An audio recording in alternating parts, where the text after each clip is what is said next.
નમસ્કાર દર્શક મિત્રો, લેટેસ્ટ ન્યૂઝમાં આપનું સ્વાગત છે। આજે આપણે ગુજરાત અને દેશના એવા 10 મોટા સમાચાર વિશે વાત કરીશું જે તમારા જીવન પર સીધી અસર કરશે।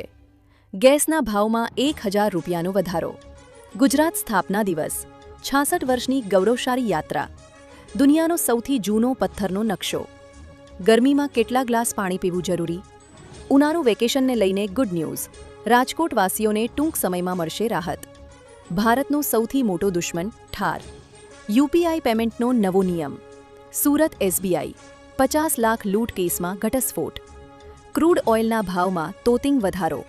આ બધું જાણીએ તે પહેલાં અમારી યુટ્યુબ ચેનલને સબસ્ક્રાઇબ કરી લેજો અને બેલ આઇકન ઓન કરી દેજો। ગેસના ભાવમાં 1000 રૂપિયાનો વધારો, ઈરાન યુદ્ધની અસર હેઠળ દેશમાં કોમર્શિયલ એલપીજી સિલિન્ડરના ભાવમાં 1000 રૂપિયાનો તોતિંગ વધારો થયો છે। દિલ્હીમાં કિંમત 993 રૂપિયા વધીને હવે 3071 રૂપિયા 50 પૈસા પર પહોંચી ગઈ છે। આ વધારા સાથે હવે સિલિન્ડરનો ભાવ 3000 રૂપિયાને પાર કરી ગયો છે। જો કે સામાન્ય જનતા માટે રાહતની વાત એ છે કે ઘરેલું ગેસ સિલિન્ડરના ભાવમાં હાલ કોઈ જ ફેરફાર કરવામાં આવ્યો નથી। ગુજરાત સ્થાપના દિવસ, 66 વર્ષની ગૌરવશાળી યાત્રા। આજે 1 મે ગુજરાતનો 66મો સ્થાપના દિવસ છે। 1960માં મુંબઈથી અલગ થયા પછી ગુજરાતીઓએ પોતાની મહેનતથી રણ અને દરિયાકાંઠાને પણ સમૃદ્ધિમાં ફેરવી દીધા છે। ગાંધી સરદારના સંસ્કારો અને વેપારી ખમીરથી આજે ગુજરાત ભારતનું ગ્રોથ એન્જિન બન્યું છે। દરેક ગુજરાતી માટે આજનો દિવસ પોતાની અસ્મિતા, સંસ્કૃતિ અને વિકાસ પર ગર્વ કરવાનો અવસર છે। જય જય ગરવી ગુજરાત।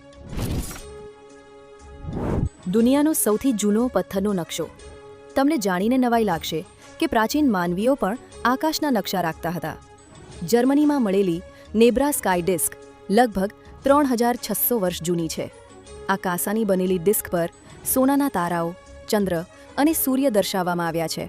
તે માત્ર કલા નથી, પણ એક એવું સાધન હતું જેનાથી ખેડૂતો વાવણી અને લણણીનો સમય નક્કી કરતા હતા। માનવી હજારો વર્ષો પહેલાં પણ ગ્રહોની ગતિ વિશે ઊંડું જ્ઞાન ધરાવતો હતો। ગરમીમાં કેટલા ગ્લાસ પાણી પીવું જરૂરી? કાળઝાળ ગરમીથી લોકો પરેશાન થઈ ગયા છે। આવામાં લોકોના મનમાં એક પ્રશ્ન ઉઠતો હશે કે ગરમીમાં કેટલા ગ્લાસ પાણી પીવું જોઈએ, જેના પર નિષ્ણાતોનું કહેવું છે કે એક સ્વસ્થ વ્યક્તિને દિવસભર 10 ગ્લાસ પાણી પીવું જરૂરી છે અને તરસ લાગવા પર તરત જ પાણી પીવું જોઈએ। પાણી વજન ઘટાડવામાં મદદ કરે છે અને સ્કિનને પણ હાઇડ્રેટ રાખે છે। ઉનાળુ વેકેશનને લઈને ગુડ ન્યૂઝ, ગુજરાત શિક્ષણ વિભાગે રાજ્યની તમામ શાળાઓમાં ઉનાળુ વેકેશનની તારીખો જાહેર કરી દીધી છે। આગામી 4 મે 2026થી શાળાઓમાં વેકેશન શરૂ થશે, જે કુલ 35 દિવસ સુધી ચાલશે। વેકેશન પૂર્ણ થયા બાદ 8 જૂન 2026થી નવા શૈક્ષણિક સત્રનો પ્રારંભ થશે। શિક્ષણ વિભાગે તમામ જિલ્લા શિક્ષણાધિકારીઓને આ અંગે જાણ કરી દીધી છે। વેકેશન દરમિયાન શૈક્ષણિક કાર્ય સંપૂર્ણપણે બંધ રહેશે। રાજકોટવાસીઓને ટૂંક સમયમાં મળશે રાહત। રાજકોટવાસીઓ માટે સારા સમાચાર છે। સામે આવેલી માહિતી અનુસાર રાજકોટ જામનગર રોડને જોડતા સાંઢિયા બ્રિજને 15 દિવસમાં ખુલ્લો મૂકવામાં આવશે। હાલ ડાયવર્ઝનને કારણે વાહનોની અવરજવર વધુ હોવાથી લોકોને ભારે પરેશાનીનો સામનો કરવો પડી રહ્યો છે।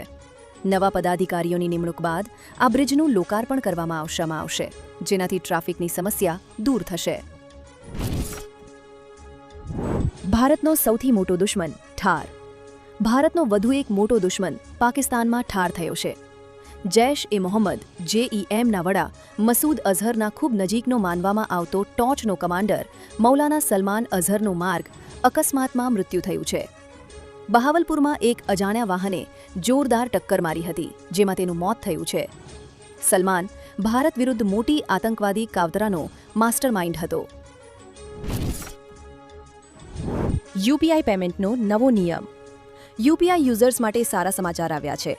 હવે નાના ટ્રાન્ઝેક્શન માટે વારંવાર પિન નાખવાની જરૂર પડશે નહીં। યુઝર્સ હવે પિન વગર જ 5000 રૂપિયા 1000 સુધીનું ઓનલાઈન પેમેન્ટ કરી શકશે। આઈસીઆઈ, સીઆઈ બેંક, ફોનપે અને ક્રડ જેવી ફિનટેક પ્લેટફોર્મે આ નવા ફીચર્સને શરૂ કરી દીધું છે। યુઝર્સને ફિંગરપ્રિન્ટ અથવા ફેસ ઓળખથી પેમેન્ટ કરવાની મંજૂરી મળશે। 5000 રૂપિયાથી વધુના ટ્રાન્ઝેક્શન માટે પિન નાખવો અનિવાર્ય છે। સુરત એસબીઆઈ 50 લાખ લૂંટ કેસમાં ઘટસ્ફોટ. સુરતમાં 27 એપ્રિલે બપોરે એસબીઆઈ બેંકની બ્રાન્ચમાં 6થી વધુ લૂંટારુઓએ હથિયારોના જોરે ઘૂસીને આશરે 62 લાખ રૂપિયાની લૂંટ કરી છે. લૂંટારુઓએ બેંક સ્ટાફ અને ગ્રાહકોને બંધક બનાવી કેશ કાઉન્ટર અને સીએમએસ કર્મચારીઓ પાસેથી રોકડ અને મોબાઈલ ફોન લૂંટીને બાઇક પર ફરાર થઈ ગયા હતા. આ દરમિયાન બેંક સર્વિસ મેનેજર સહિત 2 કર્મચારીઓએ 3 વખત બર્ગલર એલાર્મ દબાવ્યો હતો, પરંતુ તે વાગ્યો ન હતો. પોલીસે તપાસ શરૂ કરી છે. ક્રૂડ ઓઇલના ભાવમાં તોતિંગ વધારો. અમેરિકા, ઇઝરાયલ અને ઈરાન વચ્ચેના સંઘર્ષને કારણે હોર્મુઝ સ્ટ્રેટ બંધ થતાં વિશ્વના 20% ક્રૂડ સપ્લાયને અસર પહોંચી છે. 4 વર્ષનો રેકોર્ડ તોડી કાચા તેલના ભાવ પ્રતિ બેરલ $126 સુધી પહોંચી ગયા છે. આ સ્થિતિથી ચિંતિત ટ્રમ્પે આંતરરાષ્ટ્રીય ગઠબંધન બનાવવા ગુપ્ત સંદેશ મોકલ્યો છે. બીજી તરફ ઈરાને દાવો કર્યો છે કે નાકાબંધીથી તેમના ઉત્પાદન પર કોઈ અસર થઈ નથી. આવી જ માહિતી મેળવવા માટે અમારી YouTube ચેનલને સબસ્ક્રાઇબ કરો અને વિડીયોને લાઇક કરો, જેથી તમને આવી માહિતી મળ્યા રાખે.